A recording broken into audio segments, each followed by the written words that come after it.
ശബരിമലയിലെ വിവാദ സ്പോൺസർ ഉണ്ണികൃഷ്ണൻ പോറ്റിയുടെ തട്ടിപ്പിന്റെ കൂടുതൽ വിവരങ്ങൾ പുറത്ത്.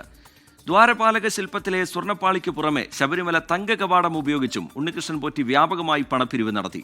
ബംഗളൂരുവിലും ചെന്നൈയിലും കേരളത്തിലെ വിവിധ സ്ഥലങ്ങളിലും ഇവ ഉപയോഗിച്ച് പണപ്പിരിവ് നടത്തിയതായാണ് വിവരം. ചെന്നൈയിലെ ചടങ്ങിൽ നടൻ ജയറാമിനെയും ഉപയോഗിച്ചു.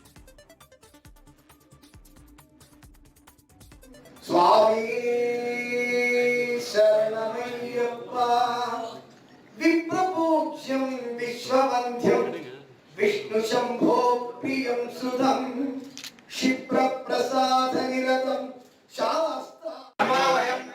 തന്റെ പൂജാമുറിക്ക് മുന്നിൽ തങ്ക കവാടം 15 മിനിറ്റ് വെച്ചിരുന്നുവെന്ന് നടൻ ജയറാം 24-നോട് പറഞ്ഞു. ഏകദേശം ഒരു 5-6 മാസം മുമ്പ് നമ്മുടെ മകരവിളക്കിന് അവിടെ വെച്ച് ഇദ്ദേഹം പരിചയപ്പെട്ടു, നമ്മുടെ ശബരിമലയിൽ വെച്ച്. ഫ്രണ്ടിലുള്ള നദിയും ബാക്കിയെല്ലാം സ്വർണം ഇത് ചെയ്യുന്നുണ്ട്. അപ്പൊ അതിന്റെ പണി പൂർത്തിയായി കഴിഞ്ഞാൽ ഞാനൊന്ന് വിളിക്കും, അപ്പോൾ ശബരിമലയ്ക്ക് കൊണ്ടുപോയി. ഞാൻ പറഞ്ഞു, അയ്യോ തീർച്ചയായിട്ടും വിളിക്കണം എന്ന് പറഞ്ഞു. അത്യാഗ്രഹം ഞാൻ അദ്ദേഹത്തോട് ചോദിച്ചു, ഇത് പോകുന്ന വഴി എന്റെ വീട് എവിടെയാണ്, അവിടെ ചവിട്ടി ശബരിമലയ്ക്ക് പോകുന്നതല്ലേ, അപ്പോ പിന്നെന്താ തീർച്ചയായിട്ടും എന്ന് പറഞ്ഞു. അപ്പോ അങ്ങനെ ആ പൂജ കാണിക്കുന്നത് എന്റെ വീടല്ല, അത് ഫാക്ടറിയിലാണ്. അതിനുശേഷം 1 മിനിറ്റ് എന്റെ ഏകദേശം ഒരു 10-15 മിനിറ്റ് എന്റെ പൂജാ റൂമിന്റെ അവിടെ കൊണ്ട് കാണിച്ചിട്ട് അങ്ങനെ കൊണ്ടുപോയി അവര്. ശബരിമലയിലേക്കുള്ള യാത്രാമധ്യേ സ്വർണ്ണ കവാടം മൂവാറ്റുപുഴയിലെ ഒരു വീട്ടിൽ ഒരു രാത്രിയും ഒരു പകലും സൂക്ഷിച്ചു. ഇതിന് ലക്ഷങ്ങളാണ് ഈടാക്കിയത്.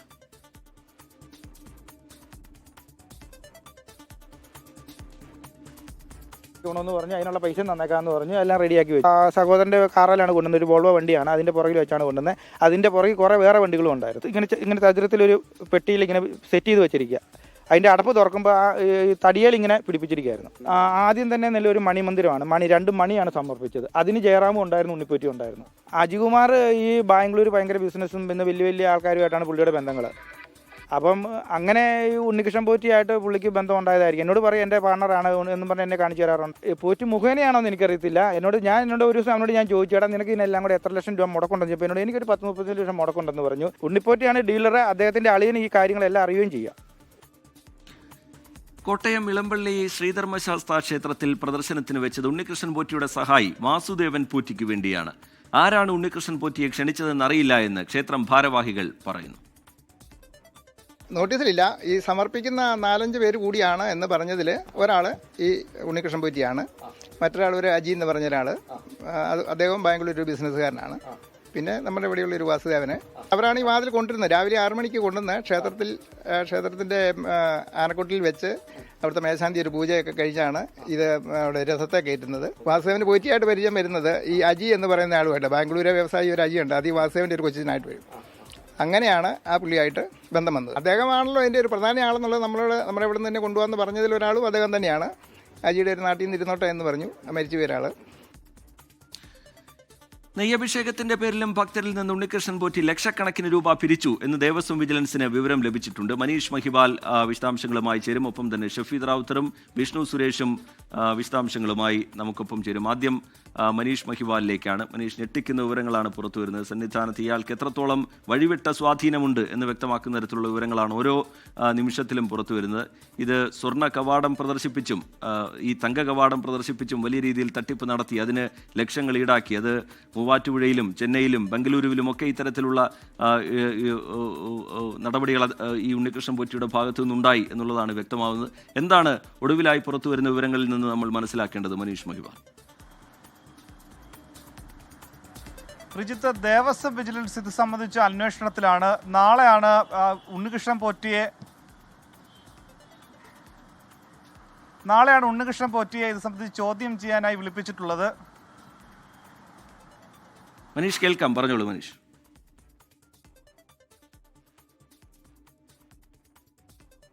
ദിവസം കഴിയുന്തോറും ഉണ്ണികൃഷ്ണൻ പോറ്റിയെ സംബന്ധിച്ചുള്ള ഒരുപാട് വിവരങ്ങൾ, അതായത് ദുരൂഹതകളുടെ ചുരുൾ ഓരോ ദിവസം കഴിയുന്തോറും തെളിയുകയാണ്. ഇത് സംബന്ധിച്ച് വിജിലൻസ് അടുത്ത ദിവസം ഉണ്ണികൃഷ്ണൻ പോറ്റിയെ ചോദ്യം ചെയ്യാൻ വിളിപ്പിക്കുമ്പോൾ ഒട്ടേറെ കാര്യങ്ങൾക്ക് മറുപടി തേടേണ്ടതുണ്ട്. ഏറ്റവും പ്രധാനമായും 2019 മുതൽ 2025 വരെ ഇയാൾ നടത്തിയിട്ടുള്ള ഇടപാടുകളെ സംബന്ധിച്ചുള്ള കാര്യങ്ങളാണ് ഏറ്റവും പ്രധാനമായി വിജിലൻസിന് അറിയേണ്ടത്. പക്ഷേ എങ്ങനെ ഒരു കീഴ്ശാന്തിയുടെ സഹായിയായി മാത്രം സന്നിധാനത്തുണ്ടായിരുന്ന അല്ലെങ്കിൽ ശബരിമലയിൽ ഉണ്ടായിരുന്ന ഒരു ഉണ്ണികൃഷ്ണൻ പോറ്റിക്ക് ഇത്രത്തോളം സ്വാധീനം എങ്ങനെ ഉണ്ടായി? ഈ തട്ടിപ്പ് കഥകളെ സംബന്ധിച്ചുള്ള കാര്യങ്ങളൊക്കെ തന്നെ നമ്മൾ വിവരിക്കുമ്പോൾ അതിൽ ദേവസ്വത്തിൻ്റെ സഹായമില്ല. ദേവസ്വം ഭാരവാഹികളുടെയും ഒപ്പം തന്നെ സന്നിധാനത്തെ ഈ രീതിയിൽ തിരുവാഭരണ കമ്മീഷണർ അടക്കമുള്ള ആളുകൾ അറിയാതെ എങ്ങനെയാണ് ഇത്തരത്തിലുള്ള തട്ടിപ്പുകൾ നടത്താൻ വേണ്ടിയിട്ടുള്ള ഒത്താശകൾ, സഹായങ്ങൾ എങ്ങനെ ഈ പോറ്റിക്ക് ലഭിച്ചു എന്നുള്ള കാര്യമാണ് ഏറ്റവും പ്രധാനപ്പെട്ട കാര്യം. ഇതിൽ ഉണ്ണികൃഷ്ണൻ പോറ്റിയെ സംബന്ധിച്ച് 3 കാര്യങ്ങളുടെ ആരോപണങ്ങളാണ് ഇപ്പോൾ നിലവിൽ പുറത്തു വന്നിട്ടുള്ളത്. ആദ്യത്തെ വിവരങ്ങളെ സംബന്ധിച്ച് അത് പൊളിഞ്ഞിരുന്നു. അത് ആ പീഡ സംബന്ധിച്ചായിരുന്നു. സ്വർണ്ണ പീഡ സംബന്ധിച്ചുള്ള കാര്യങ്ങൾ താൻ സ്പോൺസറായി നൽകിയ സാധനം പിന്നീട് കാണുന്നില്ല, നഷ്ടമായി എന്ന് പറഞ്ഞത് പിന്നീട് ഇദ്ദേഹത്തിൻ്റെ അനുജത്തിയുടെ വീട്ടിൽ നിന്ന് തിരുവനന്തപുരത്ത് കണ്ടെത്തുന്നു. പിന്നീടാണ് അത് സ്വർണ്ണപ്പാളിയിലേക്ക് എത്തുന്നത്. 14 സ്വർണ്ണപ്പാളിയിൽ 12 സ്വർണ്ണപ്പാളികൾ അത് അറ്റകുറ്റപ്പണിക്ക് വേണ്ടി കൊടുത്തയക്കുന്നു. അങ്ങനെ 35 ദിവസത്തിന് ശേഷം, അതായത് ചെന്നൈയിലെ ഒരു കമ്പനിയിലേക്ക് അറ്റകുറ്റപ്പണികൾക്ക് വേണ്ടി, അതായത് സ്വർണ്ണം പൂശുവാൻ വേണ്ടി കൊടുത്തയച്ച ആ സ്വർണ്ണപ്പാളി പിന്നീട് 35 ദിവസങ്ങൾക്ക് ശേഷമാണ് ചെന്നൈയിലേക്ക് എത്തുന്നത്. അതുവരെയും ബാംഗ്ലൂരിൽ വെച്ച് അത് പല സ്ഥലത്ത് പ്രദർശിപ്പിക്കുകയും അത് പൂജാ ചടങ്ങുകൾ സംഘടിപ്പിക്കുകയും അതൊരു ഭക്തി മാർക്കറ്റിംഗ് ഒരു ഉൽപ്പന്നമാക്കി മാറ്റുകയും ഒരുപാട് പ്രശസ്തരായ ആളുകളെ അതിലേക്ക് കൊണ്ടുവന്ന് അതിൽ പണപ്പിരിവ് നടത്തുകയും ഇയാൾ ചെയ്തു. പിന്നീടാണ് ഏറ്റവും ഒടുവിലായി ഇപ്പോൾ 6 വർഷം മുൻപുള്ള, അതായത് ജയറാം അടക്കമുള്ള പ്രധാനപ്പെട്ട നടന്മാർ, പ്രശസ്തർ, ഉന്നതരായിട്ടുള്ള ആൾക്കാരെ ചെന്നൈയിൽ വെച്ച് ഈ രീതിയിൽ ഈ തങ്കവാതിൽ കൊണ്ടുവന്ന് അത് പ്രദർശിപ്പിക്കുകയും അതിൻ്റെ പൂജ നടത്തുകയൊക്കെ തന്നെ ചെയ്തത്. പക്ഷേ ഇത് ഉണ്ണികൃഷ്ണൻ പോറ്റിയെ തനിക്ക് ശബരിമല വെച്ചുള്ള പരിചയമാണ്. ഈ രീതിയിൽ ഇത് കൊണ്ടുവന്ന് നടത്തുന്ന തട്ടിപ്പാണ്. ശരി, മനീഷ് മഹിപാലാണ് വിവരങ്ങൾ നൽകുന്നത്. ഷഫീദ് റാവുത്തർ കൂടി വിവരങ്ങളുമായി നമുക്കൊപ്പം ചേരുന്നുണ്ട്. ഷഫീദ്, ഭക്തരിൽ നിന്ന് നെയ്ത്തേങ്ങകൾ ശേഖരിച്ച് അഭിഷേകം നടത്തി നൽകി എന്നുള്ള കണ്ടെത്തലുകൾ കൂടി ഇപ്പോൾ പുറത്തു വരുന്നുണ്ട്. അതൊന്നും രണ്ടുമൊന്നുമല്ല, 18,001 നെയ്ത്തേങ്ങകളൊക്കെ ട്രാക്ടറിലെത്തിച്ച് ഈ സാധാരണ നിലയിലാണെങ്കിൽ ഭക്തരൊക്കെ ക്യൂ ഒക്കെ നിന്ന് നേടുന്നത് വളരെ എളുപ്പത്തിൽ ഉണ്ണികൃഷ്ണൻ പോറ്റി ഇതൊക്കെ നടപ്പാക്കിയെടുത്തു.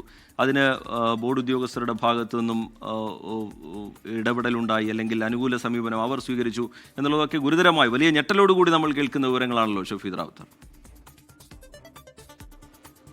അർജിത്ത്, ഉറപ്പായിട്ടും ഉണ്ണികൃഷ്ണൻ പോറ്റിക്ക് സന്നിധാനത്ത് എത്രമാത്രം സ്വാധീനമുണ്ടായിരുന്നു എന്ന് തെളിയിക്കുന്ന വിവരങ്ങൾ അതിന്ന് പുറത്തു വന്ന ദിവസമാണ്. അതിൽ ഏറ്റവും പ്രധാനം 2021 ജനുവരി 1 ബംഗളൂരുവിലെ പേര് വെളിപ്പെടുത്താൻ ആഗ്രഹിക്കാത്ത ഭക്തനു വേണ്ടി എന്ന് പറഞ്ഞ് 18,001 നെയ്ത്തേങ്ങ അഭിഷേകത്തിനായി കൊണ്ടുവന്നത്. പമ്പയിൽ നിന്ന് ട്രാക്ടർ വഴിയാണ് ഇത് സന്നിധാനത്തേക്ക് എത്തിച്ചത്. ശേഷം അവിടെ അതുമായി ബന്ധപ്പെട്ട അഭിഷേകങ്ങൾ നടത്തുകയും ചെയ്തിട്ടുണ്ട്. ഇതിനു വേണ്ടിയിട്ട് എല്ലാ സൗകര്യങ്ങളും ഒരുക്കി കൊടുത്തത് ദേവസ്വം ബോർഡാണ്. മാത്രവുമല്ല, ഈ പമ്പയിൽ നിന്ന് ട്രാക്ടറിൽ തേങ്ങ കൊണ്ടുവന്ന് അഭിഷേകം നടത്തുന്നത് ആചാര ലംഘനത്തിന്റെ പരിധിയിൽ വരുമോ എന്നടക്കമുള്ള കാര്യങ്ങളിൽ ഇപ്പോൾ ചർച്ച ഉയരുന്നുണ്ട്. അയ്യപ്പന് ഏറ്റവും വിശേഷപ്പെട്ട ഒരു അഭിഷേകമാണ് നെയ്യഭിഷേകം. സ്വാഭാവികമായും അത് ഇരുമുടിക്കെട്ടിലാണ് കൊണ്ടുവരുന്നത്. പക്ഷേ ഈ ഉണ്ണികൃഷ്ണൻ പോറ്റിയാകട്ടെ അത് കൊണ്ടുവന്നത് ട്രാക്ടറിലാണ്. അതിലടക്കമുള്ള കാര്യങ്ങൾ ഇതിനോടകം തന്നെ ചർച്ചയായിട്ടുണ്ട്. മാത്രമല്ല, അതിലേറ്റവും പ്രധാനപ്പെട്ട കാര്യം, ഈ മകരവിളക്ക് സീസൺ സമയത്ത് 10,000-കണക്കിന് ഭക്തർ നെയ്യഭിഷേകത്തിന് ക്യൂ നിൽക്കുമ്പോൾ ഉണ്ണികൃഷ്ണൻ പോറ്റിക്ക് ആചാരം പോലും നോക്കാതെയുള്ള VIP പരിഗണന എങ്ങനെ കിട്ടിയെന്നുള്ളതും ചോദ്യമാണ്. 2001 മുതൽ 2023 വരെ നിരവധി പ്രാവശ്യം ഇത്തരത്തിൽ കൂട്ടത്തോടെ നെയ്യഭിഷേകത്തിന് ഉണ്ണികൃഷ്ണൻ പോറ്റി മുൻകൈ എടുത്തിട്ടുണ്ട്.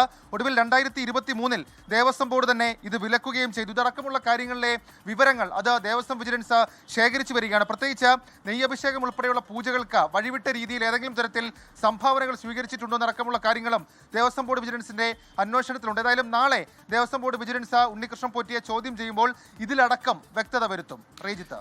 ശരി, ഷഫീദ് റാവുത്തർ തിരുവനന്തപുരത്ത് നിന്ന് വിശദാംശങ്ങൾ നൽകുകയായിരുന്നു.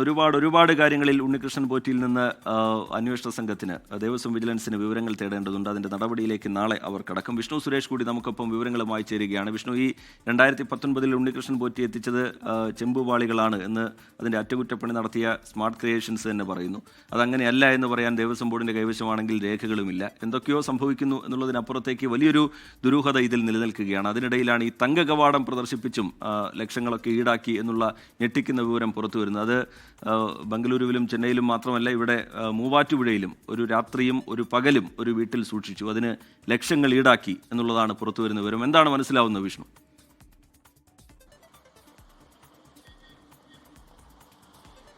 മൂവാറ്റുപുഴ പെരളിമറ്റം എന്ന് പറയുന്ന പ്രദേശത്താണ് 2019 സെപ്റ്റംബർ 11 ദ്വാരപാലക സ്വർണ്ണപ്പാളി എത്തിച്ച് അവിടെ വലിയ പൂജാകർമ്മങ്ങളൊക്കെ നടന്നത്. അവിടുത്തെ ഒരു സ്വദേശിയായ അജികുമാറിന്റെ വീട്ടിലാണിത് എത്തിച്ചത്. അദ്ദേഹത്തിന്റെ തന്നെ ക്ഷേത്രത്തിൽ, അദ്ദേഹത്തിന്റെ തന്നെ കുടുംബക്ഷേത്രത്തിലാണ് ഇവിടെ എത്തിച്ച് അവിടെ പൂജാകർമ്മങ്ങളൊക്കെ നടന്നത്. ഏകദേശം 500ഓളം വരുന്ന ആളുകൾ ഈ പൂജാകർമ്മത്തിന്റെ ഭാഗമായി പങ്കെടുത്തു എന്നാണ് അജികുമാറിന്റെ സഹോദരൻ നമ്മളോട് വ്യക്തമാക്കിയത്. ഏകദേശം പണമടക്കം നൽകിയാണ് ആളുകളെ വിളിച്ചു വരുത്തിയത്. അജികുമാർ പറഞ്ഞതനുസരിച്ചാണെങ്കിൽ 35 ലക്ഷം രൂപയോളം ഉണ്ണികൃഷ്ണൻ പോറ്റിക്ക് നൽകിയിട്ടുണ്ട്. ഈ സ്വർണം പൂശുന്നതുമായി ബന്ധപ്പെട്ട് നേരത്തെയും ശബരിമലയിലെ വസ്തുക്കൾ ഇത്തരത്തിൽ അജികുമാർ സംഭാവന ചെയ്തിട്ടുണ്ട്. അങ്ങനെയാണ് ഇവർ തമ്മിലുള്ള ബന്ധം തുടങ്ങുന്നതെന്ന് പറയുന്നു. അവിടെ നിന്ന് മൂവാറ്റുപുഴയിൽ നിന്ന് നേരെ പള്ളിത്തോളത്തുള്ള ആ ക്ഷേത്രത്തിലേക്കാണ് കൊണ്ടുപോയത്. അവിടെ ബാക്കി നടപടികളുണ്ട്. ഇതിൽ പ്രധാനമായും പിൻപോയിന്റ് ചെയ്യപ്പെടുന്ന 2 പേരുകൾ, ഒന്ന് ഉണ്ണികൃഷ്ണൻ പോറ്റിയുടെയും വാസുദേവന്റെയുമാണ്. ഉണ്ണികൃഷ്ണൻ പോറ്റിയെ ഇപ്പോൾ വിജിലൻസ് ചോദ്യം ചെയ്യും. വാസുദേവനെയും ചോദ്യം ചെയ്യേണ്ട സാഹചര്യം നിലവിലുണ്ട് എന്നാണ് വെളിപ്പെടുത്തലുകളുടെ അടിസ്ഥാനത്തിൽ മനസ്സിലാവുന്നത്. മറ്റൊരു വെളിപ്പെടുത്തൽ ഇന്ന് വന്നത് ഈ സ്മാർട്ട് ക്രിയേഷൻസിന്റെ ഭാഗത്താണ്. 2019 ഉണ്ണികൃഷ്ണൻ പോറ്റി അവിടെ എത്തിച്ചത് അത് ചെമ്പുപാളിയാണെന്നാണ് സ്മാർട്ട് ക്രിയേഷൻസ് വ്യക്തമാക്കുന്നത്. സ്വർണത്തിന്റെ ഒരു തരി പോലും അതിൽ ഉണ്ടായിരുന്നില്ല. ഒപ്പം 42 കിലോയിൽ നിന്ന് 38 കിലോ ആയത് അത് അതിനകത്തുള്ള മെഴുക്ക് മാറ്റിയത് കൊണ്ടുള്ള സ്വാഭാവികമായ ഒരു മാറ്റം മാത്രമാണ്. അതല്ലാതെ സ്വർണം അപഹരിച്ചതല്ല. കാരണം കൊണ്ടുവന്നത് സ്വർണ്ണപ്പാളിയല്ല എന്നും നിലവിൽ ഈ സ്മാർട്ട് ക്രിയേഷൻസ് വ്യക്തമാക്കുന്നുണ്ട്. അതിനെല്ലാം അപ്പുറത്ത് ഇന്ന് ഈ പ്രദർശനവുമായി ബന്ധപ്പെട്ട് പറയാനുള്ളൊരു കാര്യം, സ്മാർട്ട് ക്രിയേഷൻസ് വ്യക്തമാക്കിയത് ഈ സ്വർണ്ണപ്പാളിയുടെ അറ്റകുറ്റപ്പണി പൂർത്തിയായ ശേഷം അത് തിരികെ എടുക്കാൻ എത്തിയത് ശബരിമലയിലെ ദേവസ്വം ഉദ്യോഗസ്ഥരാണ്.